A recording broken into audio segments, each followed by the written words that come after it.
సిరిసిల్ల కొండయ్య, నగునూరు, కరీంనగర్. ఈయన నాకు గత 15 సంవత్సరాలుగా పరిచయము. 77 సంవత్సరాల వయసులో ఇతని బాడీ ఫ్లెక్సిబిలిటీ చూసి నేను చాలా ఆశ్చర్యానికి గురయ్యేవాడిని.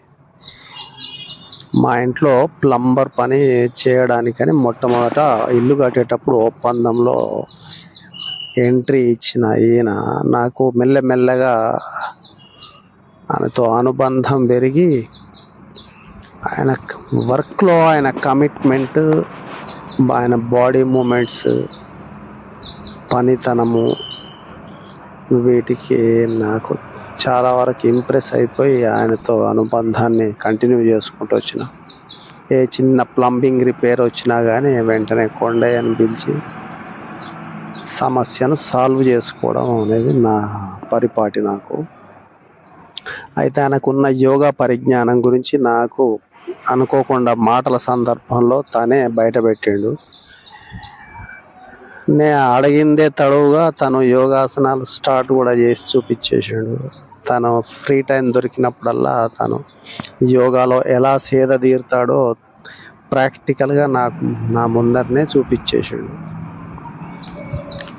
ఇంతేకాదు తను ధ్యానం కూడా తదేకంగా ఒక దీపం ముందర పెట్టుకొని ప్రతిరోజు ఎలా గడుపుతాడు, అసలు ఎటువంటి మానసిక స్థితిని తను సంతోషంగా అందులో లీనమైపోయి చేస్తాడో అది కూడా నాకు చూపించాడు. చాలా ఆశ్చర్యమైంది. ఆయనకు ఒక 2-3 ఏళ్ళ కింద ఒక చిన్న యాక్సిడెంట్ అయింది. అసలు అక్కడితో ఆయన కెరియర్కు ఫుల్ స్టాప్ పడుతుంది అనుకున్నారు అందరూ.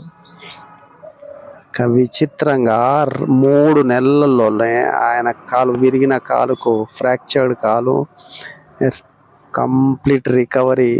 2-3 నెలల్లో రికవరీ అయిపోయి కర్ర సహాయంతో మళ్ళీ పనులు మొదలు పెట్టుకున్నాడు. ఇంకా 2 నెలల్లో జస్ట్ 2 monthsలో కర్రను కూడా అవతల పడేసి మళ్ళీ మొదలు పెట్టిండు. ఆయన మాటల్లో విందాం.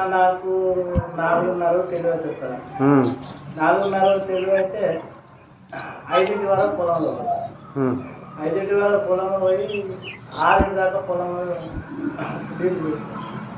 7 గంటలకు ఇంటికి 7 గంటలకు వచ్చి స్నానం చేసుకొని దీపం ముట్టించుకొని 8 గంటల వరకు అన్నం తిని మళ్ళీ కరిమాలు వస్తే మళ్ళీ పొద్దుకి 7 గంటల దాకా కరిమాలు.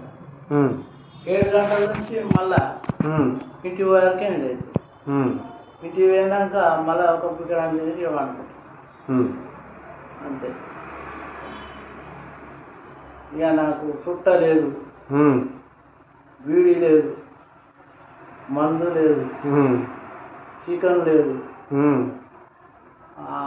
ఎప్పుడన్నా తాగుతా సార్, ఏది తెల్లగా తాగుతా సార్,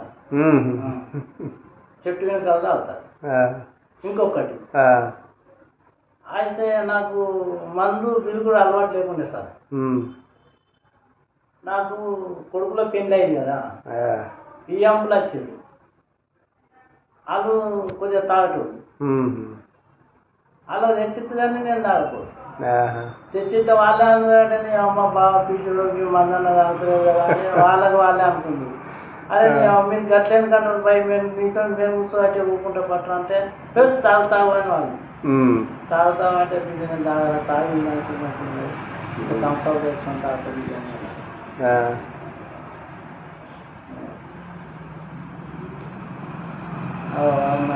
ఇట్లా కష్టపడ్డాం సార్.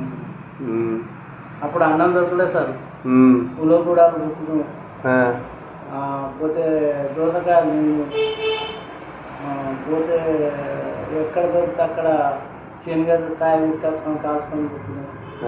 అవి దొరకకపోతే రాత్రి తాటి పండ్లు రాకుండే సార్. అప్పుడు రాత్రి తాటి పండ్లకు పోయింది. ఆ తాటి పండ్లు మీద నుంచి తుక్కడం అయితే ఉడిపోయి అనుకుంది. అవి ఉడకబెట్టుకొని తాగితే ఎంత మధురం సార్. ఒక్క పండు తాగినాం అనుకో కొద్దిగా కాకలు కాదు. మళ్ళీ ఇంకొకటి అప్పుడు అన్నం దొరకలేదు సార్. అన్నం దొరకకపోతే గడక, ఆ గడక పోసుకుంటే దాంట్లో ఉప్పుంటే కారం ఉంటుంది, కారం చూసుకుంటుంది. ఇక అప్పుడు కలి కూడా పోతుంది. ఆ కలిను మగ్గ గడక కలుపుకొని తాగితే ఎంత మధురం సార్. కొద్దిగా దాకా ఎండలు వేయడా చల్లగా పూలు. అప్పుడు తెల్లన్న అంబలి, మక్క గడక. అప్పుడు ఇంకొకటి ఆనం ఉంటుంది కదా సార్, అప్పుడు కాలం బాగుంటుంది. ఇప్పుడు వయసు ఎంత ఉండే అనేది నాదా సార్, నాకు ఇప్పుడు 76 ఉంటాయి సార్. అంతే. ఇప్పటికీ నిద్ర కానీ ఏ రకమైన అనారోగ్యం కానీ డాక్టర్ నాకు ఇంతవరకు సార్ సూది లేదు, మందు లేదు, గోళీ లేదు. అందరు డాక్టర్ల దగ్గర పనిచేస్తాను. బలాన్ని మందులు కొడతాం, మన జేబులో పెట్టుకొని కూరగా తింటాం. ఇక అన్న మొన్న ఈ నీళ్ళు చక్కగా తాగనట రాళ్ళు వచ్చినాయి సార్. ఇక ఒక్క నెల 5-6 రోజులు తిప్పలేదు, మళ్ళీ మంచిగా ఉంది. ఎంతో ప్రకృతి సహజంగా బ్రతుకుతున్న కొండయ్యకు భయం అంటే అసలు ఏందో తెలియనట్టుగా అనిపిస్తుంది.